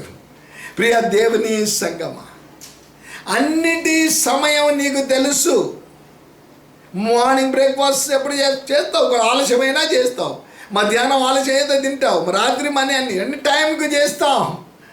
కానీ టైంకు ప్రభుతో మాట్లాడుకోవడం, టైంకు దేవుని వాక్యం, 20 నిమిషాలు ఉదయం, 20 నిమిషాలు సాయంకాలం, 20 నిమిషాలు ప్రభు ఆత్మీయంగా ఎదగడానికి ఇచ్చిన వాక్యం. పదే ఈ మాటలు నేను చెప్పడానికి కారణం, దేవుని రాకకోది సమీపంగా ఉన్న ప్రియ తల్లి, ప్రియ తండ్రి, యవనస్తులు, పర్వాలేదులే అని అనుకుంటా ఉంటే ఎప్పుడు వస్తాడో తెలియదు. నువ్వు ఎప్పుడు బస్ స్టాండ్కి వెళ్ళాలో నీకు తెలుసు, ఎందుకంటే నువ్వు 5 గంటల వెళ్తున్నావు. ఎప్పుడు ట్రైన్కి వెళ్ళాలో నీకు తెలుసు, వెళ్తావు. ఎప్పుడు ఫ్లైట్కి వెళ్ళాలో నీకు తెలుసు, వెళ్తావు. ఒక 2 hours ముందరనే వెళ్ళిపోతావు. కానీ ప్రభు ఎప్పుడు వస్తాడో ఎవరికి తెలియదు. నేను దొంగ వలే వస్తాను అంటా ఉన్నాడు. కాబట్టి మీరు సిద్ధపాటు కలిగి ఉండుడి. ఆయన రానయింటా ఉన్నాడు. అది త్వరగా వచ్చే సమయానికి సంఘటనలు కొద్ది సమయంలో అది కూడా నేను చెప్పేసేసి ముగిచ్చేస్తాను. మరి ఇంకో వారానికి మనం దాని గురించి పోలేము. ప్రియ దేవుని సంగమా, ఆయన త్వరగా, చూడండి 44వ వచనం, మీరనుకొని గడియలో మనుష్య కుమారుడు వచ్చును గనుక.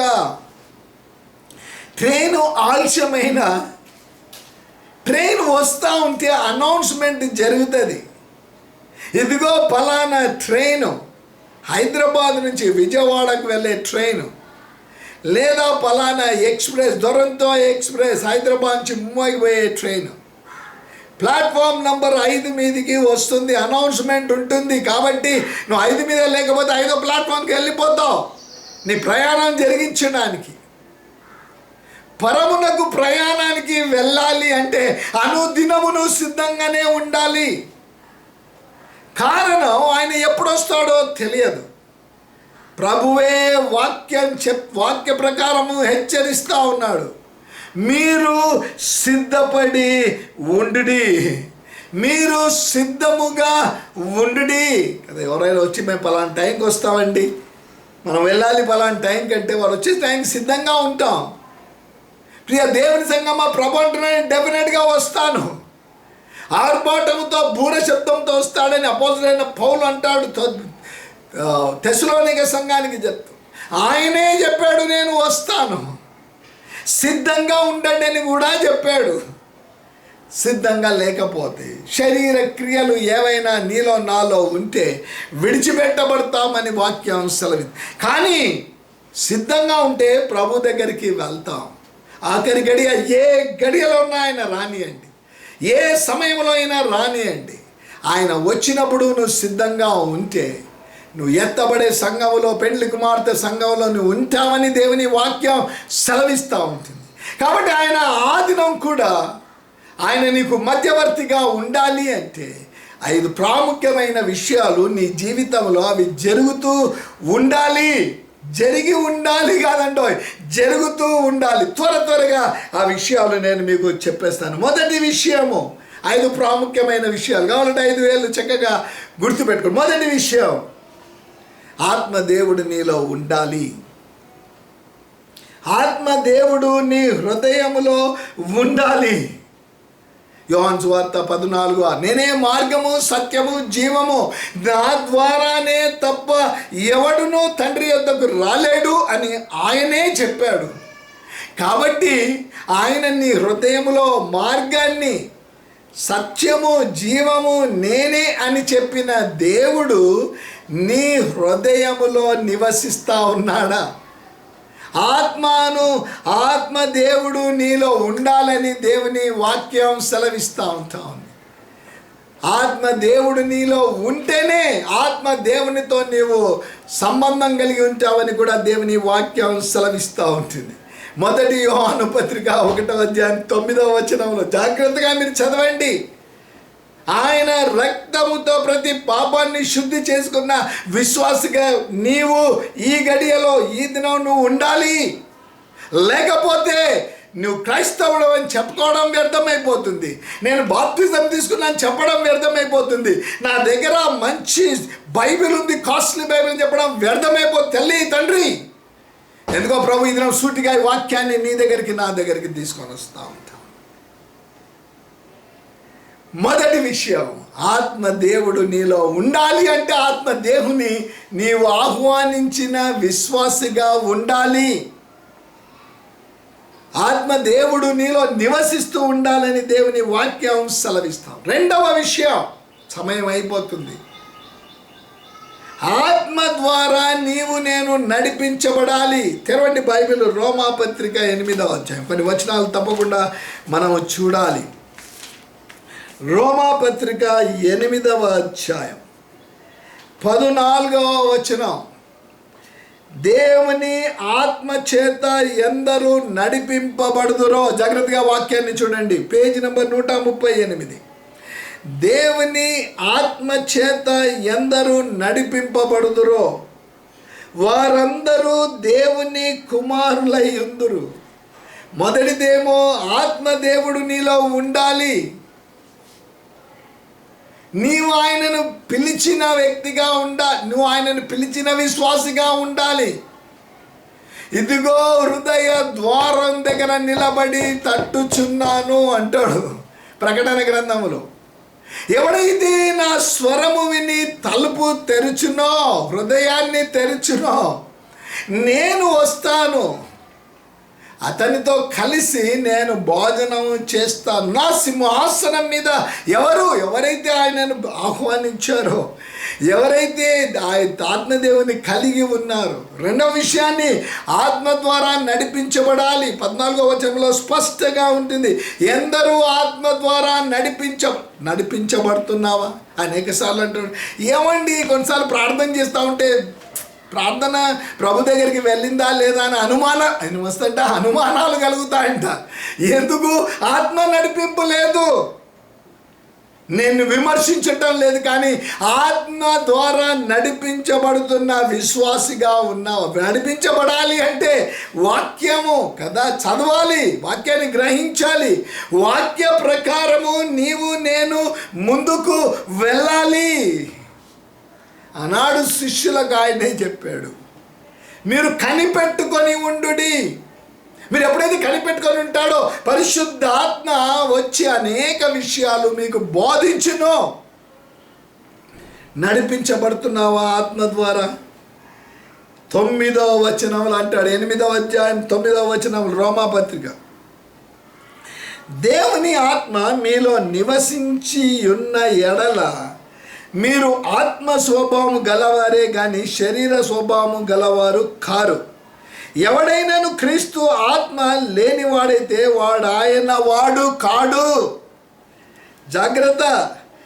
ఆత్మ మీలో నివసించి ఉన్న ఎడల మీరు ఆత్మ స్వభావము గలవారే కానీ శరీర స్వభావం కలిగిన. ఎందుకంటే శరీర క్రియలు మనం చంపేశాం.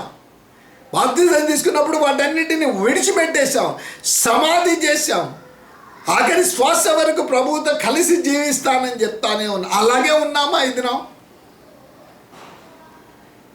ఎవడైనను క్రీస్తు ఆత్మ లేని వాడైతే వాడు ఆయన వాడు కాడు. మనం ఆయన వారం కాదు, కానీ మరి ఎవరి వారం? అదే అపవాది యొక్క వారము, సాతాను యొక్క వారము. ప్రియ దేవుని సంగమా, సరి చేసుకుందామా ఏవైనా ప్రభువుకు అంగీకారం కాని. మూడవ విషయం, ఆత్మానుసారంగా జీవించాలి. Live spiritually, live a spiritual life. Opposite Paul అంటాడు, ఆత్మను ఆర్పకుడి. మీ ఆత్మను మీరు ఆర్పేస్తే శరీర క్రియలు మీలో వస్తే ఆత్మ ఆరిపోతుందండోయ్. కాబట్టి ఆత్మానుసారంగా అనుదినము నేను జీవించాలి. ఆత్మానుసారంగా అనుదినము జీవించాలంటే అనుదినము ఆ ప్రభువుతో కలిసి నేను ముందుకు వెళ్ళాలి. దీనికి ఏదో మెడిసిన్ అక్కర్లేదంటే, అన్నిటికీ మెడిసిన్ పరిశుద్ధ గ్రంథమే. 66 పుస్తకాలు చాలు నీకు. నీవు ఆత్మానుసారంగా నేను జీవించాలి. చాలా వచనాలు ఉంటున్నాయి, సమయం అయిపోయింది. 4వ విషయం, ఆత్మ ఫలము కలిగి ఉండాలి. ఎందుకో గడిచిన కొన్ని మాసాల క్రితం ప్రతి దినం కిందికి ఆలయంకి వచ్చి వాక్యం చెప్పి విని వెళ్తాను. ప్రభు అన్నాడు, ప్రజలకు జ్ఞాపకం చేయి కదా. సంఘంలో మెట్లు దిగుతానే ఉంటేనే ఆయన శిలువ మీద చేసిన కార్యం కనిపిస్తూ ఉంటా ఉంది. తర్వాత చక్కటి వాక్యం కనిపిస్తూ ఉంది, సమయం కనిపిస్తూ ఉంటుంది. ఈసారి మళ్ళీ చక్కగా స్టెప్స్ ఉన్నాయి అక్కడ. ఎందుకు అవి చిన్నవి ఉంటే మనం ఎక్కేవి దిగేవి కాదు.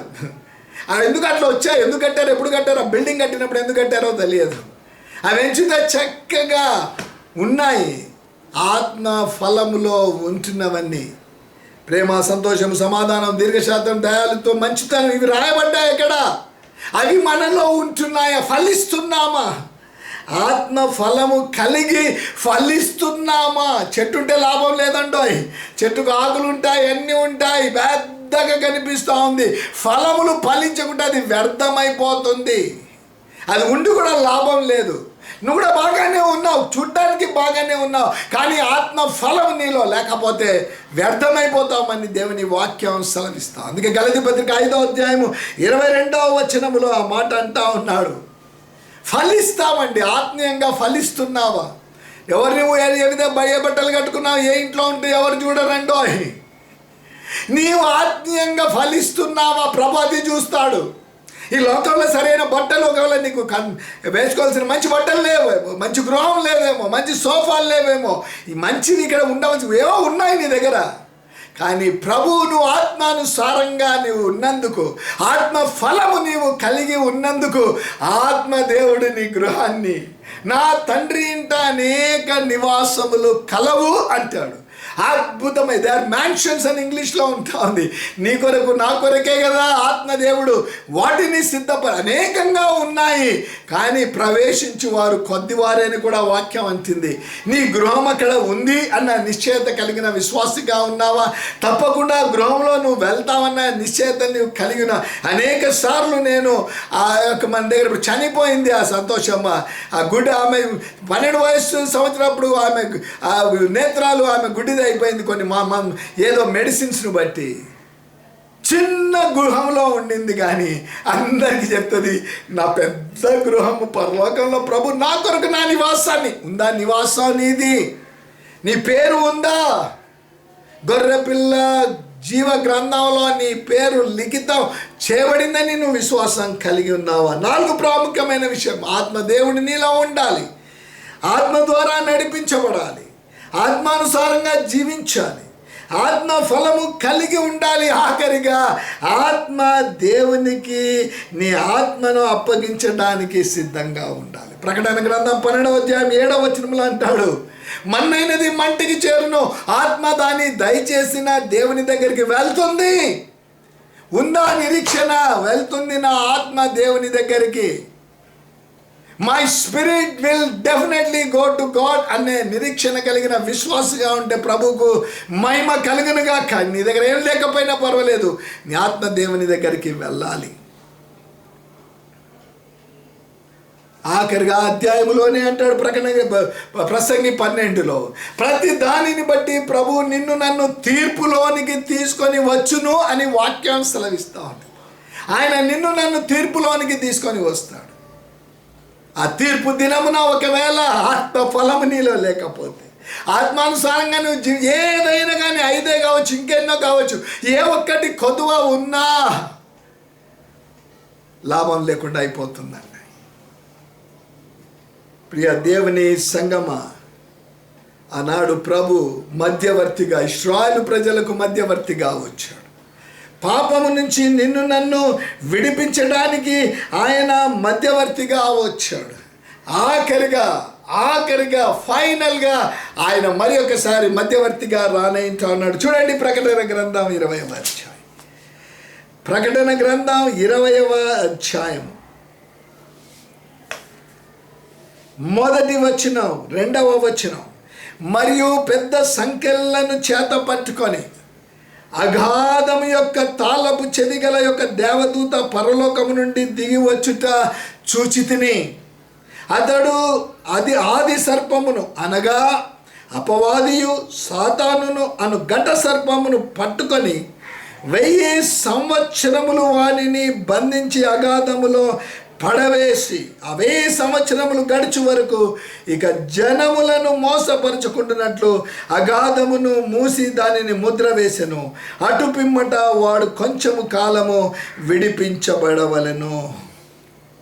ప్రియ దేవుని సంగమ, అద్భుతమైన విషయాలు ఇక్కడ కనిపిస్తూ ఉంటా ఉన్నాయి. అన్నిటి అంతము సమాప్తమైనది అని వాక్యం సెలవిస్తూ ఉంటాం. ఈ యొక్క ఆత్మానుసారంగా ఆత్మ దేవుడు నీలో కలిగి ఉండకపోతే, ఆత్మ ద్వారా నువ్వు నడిపించకపోతే, ఆత్మానుసారంగా నువ్వు జీవించకపోతే, ఆత్మ ఫలం కలిగి నువ్వు ఉండకపోతే, ఆత్మను దేవునికి అప్పగించడానికి నువ్వు సిద్ధంగా ఒకవేళ లేకపోతే జాగ్రత్త పడమని ప్రభు అంటా ఉన్నాడు. బీ కేర్ఫుల్, బీ అలర్ట్ అంటా ఉన్నాడు. ప్రియ దేవుని సంగమ, ప్రకటన గ్రంథం జరగబోయే విషయాలను ఆనాడు యోహానుకు తెలియజేశాడు ప్రభు. ఈ యొక్క 19వ అధ్యాయంలో గొర్రెపిల్ల వివాహోత్సవం గురించి లిఖితాం. 20వ వచనములో ఆడు బంధింపబడటము, మన ఆది సర్పము అనగా అపవాది సాతాను బంధింపబడడం. కానీ 10వ వచనంలో వాణి వెంట ఉంటున్న ఆ అబద్ధ ప్రవక్తను గురించి, అంతేకాదంటే ఇక్కడ ఏం కనిపిస్తూ ఉందంటే అబద్ధ ప్రవక్తను గురించి ఉంటా ఉన్నది, ఆ మోసపరిచే అపవాది గురించి ఉంటా ఉన్నది, క్రూర మృగము అబద్ధ ప్రవక్తను గురించి. వారి సంగతి ఏమైపోయింది? ఈ ఆఖరిలో మరి అప్పుడు కూడా సాతాను మనల్ని ఎదిరించి మనల్ని మోసగించాలన్నప్పుడు ప్రభు ఏ విధంగా మధ్యవర్తిగా ఆయన రానయ్యుంటా ఉన్నాడు, ఏ విధంగా మధ్యవర్తిగా వస్తాడు, వచ్చి ఒక్కసారి ఏ విధంగా సాతానును మనల నుంచి దూరం చేస్తాడు, సాతానుకు ఏం జరగనయింటా ఉంది, సాతానుకు వారి సమూహానికి ఏమీ జరగనయింటా ఉన్నది. ఆయన యందు విశ్వాసం ఉంచిన వారికి, ఆత్మ దేవుని హృదయంలో కలిగిన వారికి, ఆత్మానుసారంగా నడిపించబడిన వారికి, ఆత్మానుసారంగా జీవించిన వారికి, ఆత్మ ఫలం కలిగి ఆత్మను దేవునికి అప్పగించడానికి సిద్ధంగా ఉన్న వారికి ఆ ప్రభు అన్నాడు ఏమీ చేయనంటాడు. ఆత్మీయ సత్యాలు ఉంటా ఉన్నాయి. తప్పకుండా ఇంకొక అరగంట 40 నిమిషాలు కావాలి. ఆల్రెడీ సమయం అయిపోయి ఉంటా ఉంది. ప్రభు చిత్తమైతే ఇంకొక వారాన్ని మనము ఆ యొక్క వాక్యాన్ని మనం చూద్దాం. అంతములో ఏ విధంగా ఆయన మధ్యవర్తిగా రానంటున్నాడు, వచ్చినప్పుడు ఆయన ఏమీ చేయనంటా ఉన్నాడు.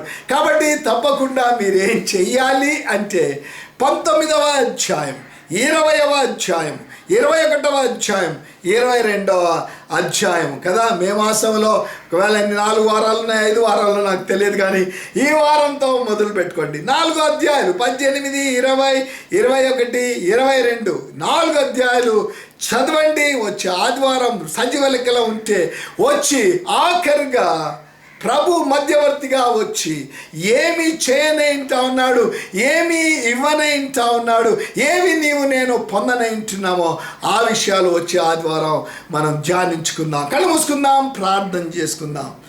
ప్రియ దేవుని సంగమ, ప్రభు నీతో నాతో సూటిగా మాట్లాడడానికి ఆశ కలిగి ఇంతసేపు ప్రభు పరిశుద్ధాత్మ దేవుడు నీతో నాతో మాట్లాడాడు. నువ్వు ఉన్న స్థలంలోనే కొద్ది సమయం విన్న విషయాలు మరొకసారి జ్ఞాపకం చేసుకోవాలని నేను మనవి చేస్తాను. ఆనాడు ఇశ్రాయేలు ప్రజలకు మధ్యవర్తిగా వచ్చి వారిని రక్షించి పాలు తేనెలు ప్రవహించే దేశానికి తీసుకొని వెళ్తానంటే రాలిపోయారు, వారు దూరం అయిపోయారు. కానీ ప్రభు వారిని విడిచిపెట్టలేదు. ధర్మశాస్త్రం ఏదైతే చేయలేకపోయిందో దానిని నెరవేర్చడానికి మధ్యవర్తిగా వచ్చాడు. పూట కాపయ్యాడు. పవిత్రుడు అయిన దేవుడు మధ్యవర్తిగా అయ్యాడు. పాపము నుంచి విముక్తి కలగజేశాడు. పరమునకు మార్గం చూపించాడు. ఆయన అనేకుల శరీర క్రియలు మనల్ని లోకం వైపు ఈడ్చివేశాయి. నువ్వు ఎలా ఉన్నావో నాకు తెలియదు, కానీ నేను ఎలా ఉన్నానో నా ప్రభువుకు తెలుసు. నువ్వు ఎలా ఉన్నావో నేను ఆరాధించే మన దేవుడు, మన ప్రభు ఒక్కడే. ఆయన ఒక్కడే పరమందుంటున్న దేవుడు. ఆయన ఒక్కడే సర్వలోకాధిపతి. ఆయన ఒక్కడే పరములో మనకు ఇచ్చే దేవుడు. Is the only God who can take you to heaven. ఎలా జీవిస్తా ఉన్నామో అన్న విషయాలు జ్ఞాపకం చేయబడ్డాం. ఆఖరి యుద్ధము ఐగుప్తీయుల పక్షంగా ఆయన యుద్ధం చేశాడు. శిలువ మీద సాతానుతో యుద్ధం చేశాడు. వాడి నుంచి విముక్తి కలగచేశాడు. ఆఖరి యుద్ధము వాడు ఆఖరి అన్ని శక్తులతో వాడు వచ్చి యుద్ధం చేయడానికి నిన్ను మోసగించి నన్ను వాడు నరకంలో పడవేయాలన్నప్పుడు ఏ విధంగా ఆయన మధ్యవర్తిగా రానంటున్న ఆ విషయం మనం ధ్యానిస్తామని చెప్పారు. ఎలా ఉన్నావు? ఆత్మానుసారంగా జీవిస్తున్నావా? ఈ 5 సుగుణాలు నీలో ఉన్నాయా? లేక ఏదైనా లోకాశలు నిన్ను వెంటాడాయా? ఆకర్షింపబడ్డావా? అలా ఆకర్షింపబడి ఉంటే ప్రభువా నన్ను క్షమించు, ఫలానా విషయంలో నీకు విరోధంగా చేశాను, ఫలానా విషయంలో ఏమైతుందిలే అనుకున్నా నన్ను ఈడ్చేసింది ప్రభువా, నన్ను శరీర క్రియలలోనికి తీసుకొని అందుకే నీతో సమయం గడపలేకపోతున్నాను. అందుకే 20 నిమిషాలు పొద్దున, 20 నిమిషాలు సాయంకాలం, 20 నిమిషాలు వాక్యాన్ని 1 గంట కూడా నేను ఈ విధంగా గడపలేకపోతున్నాను. కారణం ఈ శరీర క్రియ నన్ను ఆకర్షించేసింది. నా దగ్గర ఉంటున్న సెల్ ఫోన్లో ఉండే ఆ బూత్వన్నీ, ఆ బూత్ సినిమాలే కావచ్చు, ఆ బూత్ కార్యాలే కావచ్చు, నన్ను ఆకర్షించేస్తా ఉంటున్నాయి. ఈ ఫోన్లో ఎక్కువ మాట్లాడడం, శరీర సంబంధమైన మాట్లాడడం జరిగింది. ప్రభువా క్షమించు. మరి ఒకసారి వాటిని చంపివేసి ఆత్మానుసారంగా జీవించాలనుకుంటున్నాను. ఆత్మ ద్వారా నడిపించబడాలనుకుంటున్నాను. ఆత్మ ఫలము నాలో ఫలించాలి అనుకుంటున్నాను. నా ఆత్మ నేను నీకు అప్పగించకపోతే నరకానికి వెళ్తాను ప్రభు. ఇదిగో ఇదా తీర్మానం చేసుకుంటున్నాను ప్రభు. ఆత్మను అప్పగించడానికి సిద్ధపడాలి. నేను ఆత్మను అప్పగించడానికి సిద్ధపడాలి అంటే ఆత్మదేవుడు ఉన్నావు నాలోనికి రావాలి. నా శరీర క్రియలు బయటికి వెళ్ళిపోవాలి. ప్రభువా ఒక్కసారి నా వైపు చూడు ప్రభువా, నన్ను క్షమించు అంటే ఆయన నన్ను క్షమించే దేవుడుగా ఉంటాడు. ప్రభుతో మాట్లాడుకుందామా? కళ్ళు మూసుకొని. ఏదైనా ప్రభువుకు అంగీకారం కానిది ఏదైనా ఉంటే మరుసటి పరిశుద్ధ దినం ఆఖరి యుద్ధాన్ని గురించి మనం ధ్యానించిన అక్కడ మధ్యవర్తిగా ఆయన ఏం చేస్తాడు? మధ్యవర్తిగా అక్కడ నిన్ను నన్ను విడిపించాలి అంటే ఈ లోకంలో నువ్వు ప్రభువుకు నీవు మరి అంగీకారంగా జీవించాలి. ఒకవేళ ఇది నా వాక్యం నిన్ను బలపరచు. నిరుత్సాహంలో ఉండిపోయావు. ఈ విధంగా ఉంటే నా కార్యాలు జరగవని కొంచెం లోక వైపు వెళ్ళిపోయావే. ఏదో వచ్చావు, సినిమాలు ఏదో అయిపోతాం, సినిమాలు ఏమి జరగటం లేదు. మోసపోయామేమో ఎవరి ద్వారానైనా, అబద్ధాలు చెప్పడం మొదలు పెట్టావేమో, ఇంకా ఏదో చేయడం మొదలు పెట్టావేమో.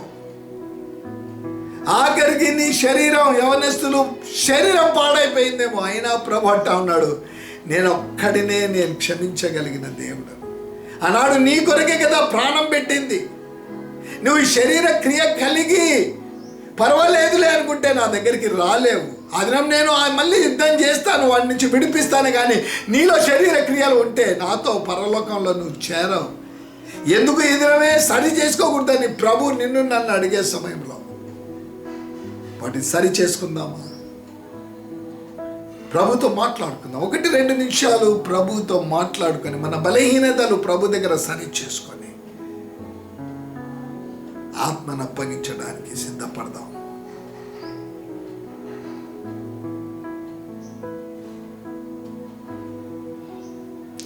వాక్యానికి ఒకవేళ ఇద్దరం వాక్యం నీతో శుద్ధిగా మాట్లాడింటే, నీ బలహీనతలు తెలుసుకొని ప్రభు దగ్గర వాటిని సరి చేసుకొని ఉంటే ప్రభువుకు మహిమ కలుగును గాక. నువ్వు ఏంట్లో ఉన్నావా నేను చూడలేదు, కుటుంబంతో ఉన్నావా నేను చూడలేదు, కానీ ప్రభు అయితే చూస్తున్నాను. ఆత్మదేవుడు చూస్తా ఉన్నాడు. ఎందుకు? ప్రభువా ఇదిగో నేను సరి చేసుకున్నాను ప్రభు, ఆత్మ ద్వారా నన్ను నడిపించు ప్రభు, ఆత్మ ఫలం నేను కలిగి అభివృద్ధి పొందాలి ప్రభు. ఇదిగో నా బలహీనమైన చెయ్యి నీకు ఇచ్చేస్తున్నాను, పట్టుకో ప్రభువా అని ఒకవేళ ఆ ప్రభువుకు నువ్వు నీ తీర్మానం తెలియచేయాలి అంటే ప్రభు నీ హస్తాన్ని పట్టుకొని నడిపిస్తాడు, నీ బలహీనతలు తొలగిస్తాడు. ఎందుకు? నీ బలహీనమైన చెయ్యి ఆయనకి ఇచ్చేయకూడదు. ఆయన ఒక్కడే చూస్తూ ఉన్నాడు, ఎవరు నేను చూడటం. నీ ఇంటి వరకు వెళ్ళ చూస్తున్నారేమో. ప్రార్థన చేసుకుందాం. పరిశుద్ధుడైన ప్రేమ కలిగిన తండ్రి, హృదయపూర్వక స్తుతి వందనాలు చెల్లిస్తున్నాం. ఇది నా వాక్యం 3వ యుద్ధాన్ని గురించి ముగించేస్తామనుకు మధ్యవర్తిగా వచ్చి ఆ యుద్ధంలో ఏం చేయనంటున్నారో మేము ధ్యానిస్తామనుకున్నాం. ఎందుకు ఆత్మదేవి ఇంకా మరిగా కొద్దిగా సమయం సరిపోలేదు నాయన. నిశ్చితమైతే వచ్చే పరిశుద్ధ దినం మరొకసారి ధ్యానించడానికి కృపదైచేయం. ఎందరైతే వాక్యానికి స్పందించి తమ జీవితాలు సరి చేసుకున్నారో వారందరిలో మీరిచ్చిన ఆనందాన్ని బట్టి వందనాలు, వారికి ఇచ్చిన నిరీక్షణను బట్టి వందనాలు. అందుకే వారికి నిరీక్షణ పొందారు కాబట్టి వారి చేతులు మీ వైపు చూపించారు ప్రభా. ఎందరైతే ఇక నేను ఆత్మని తప్పకుండా ప్రభుకే అప్పగించాలి, నేను అప్పగించకపోతే నరకానికి వెళ్తాను, ఆ ప్రభు వైపు ఆత్మ దేవుని వైపే నేను చూడాలని తీర్మానం చేసుకున్న వారందరిని బట్టి నీకు వందనాలు. దీవించండి, ఆశీర్వదించండి, వారి గృహాలను దీవించండి. ఈ వైరస్ ద్వారా ఎంతో ప్రభా నాయన భయభీతులకు గురైతా ఉన్నారు ప్రభా. నిశ్చితమైతే ప్రపంచం నుంచి ఈ వైరస్ను మీరు తొలగించమని, ఒకవేళ ఇదేమీ రాకకు సమీపమైన దినాలు ఉంటే సిద్ధపాటుతో మేము అనుదినము ఉండడానికి మీ కృపదైచ్చేయము. ఘనత మహిమ ప్రభావములు మీకే ఆరోపిస్తూ యేసు నామమున ప్రార్థిస్తున్నాము తండ్రి, ఆమేన్. పరమ తండ్రి అయిన దేవుని ప్రేమ, కుమారుడైన యేసు క్రీస్తు ప్రభు కృప, పరిశుద్ధాత్మ యొక్క అన్యోన్య సహవాసం మనకు విత్తబడిన వాక్యమునకు చేరి వచ్చిన పరిశుద్ధులకు సదా తోడేండి నడిపించును గాక, ఆమేన్. ప్రభు మిమ్మలను మీ కుటుంబాలను ఆశ్రయించి దీవించును గాక. ఒకవేళ వాక్యం నన్ను ఎంతో బలపరిచింది, మా కుటుంబం మేము వాక్యం ద్వారా బలపరచబడ్డాము అన్నవారు ఉంటే మీ ఇంట్లో ఎందుకు మీరు గట్టిగా చెప్పండి, కొట్టి ప్రభువుని స్తుతించకూడదు? మీ భార్యకు పిల్లలకు చక్కగా ప్రైజ్ ది లార్డ్ అని చెప్పండి, వాక్యం నన్ను బలపరిచింది అని చెప్పండి కదా. ఆకలి అయితే తప్పకుండా అవుతూ ఉంటుంది, తప్పకుండా సిద్ధపరచుకొని ఉంటారు. చక్కగా కలిసి కుటుంబంగా భోజనం చేయండి. అంతేకాకుండా ఈ వాక్యం ఒకవేళ మిమ్మల్ని బలపరిచి ఇతరులతో వాక్యం షేర్ చేసుకోండి. సాయంకాలం 3వ ఆరాధన ఉంటుంది 6:30 కానీ ఇతరులకు తెలియజేయండి. ఒకవేళ మీకు సమయం ఉంటే 6:30 గంటలకు కదా సీరియల్ అవన్నీ వస్తూ ఉంటాయి, అవి కొంచెం పక్కకు పెట్టేసేయండి. వాక్యం వినండి, అది మీకు ఆశీర్వాదకరంగా ఉంటుంది. ఒక సహోదరుని అంటా ఉన్నాడు, నేను టీవీలో వాక్యం ఏం పర్వాలేదు, ఏదో ఒక వాక్యం వినాలి. టీవీలో వాక్యం వింటూ ఉంటే మంచిది. ఒకవేళ ఏ వాక్యం వినకపోతే సంఘం నుంచి వచ్చే ఈ ఆత్మీయ మరి యొక్క మెసేజెస్ మీరు వినాలని నేను మనవి చేస్తూ ఉంటున్నాను. సాయంకాలం 6:30 గంటలకు ఆరాధన వాక్యంలో మరొకసారి నేను మిమ్మల్ని కలుసుకుంటాను. సోదరుడు అనురోధ్ గారు వాక్యం 3వ ఆరాధనలో చెప్తారు, సోదరుడు జస్టిన్ దాన్ని తెలుగులోనికి తర్జుమా చేస్తారు. అప్పటి ఆ సమయం వరకు మనం సిద్ధపాటు కలిగి ఉందాం. సాయంకాలం 4 గంటల నుంచి 5 గంటల వరకు సండే స్కూల్ ప్రోగ్రామ్ ఉంటా ఉంది. ఆ ప్రోగ్రాం కొరకు కూడా మనం సిద్ధపడి ముందుకు వెళ్దాం. ప్రభు మిమ్ములను దీవించి ఆశీర్వదించునుగాక.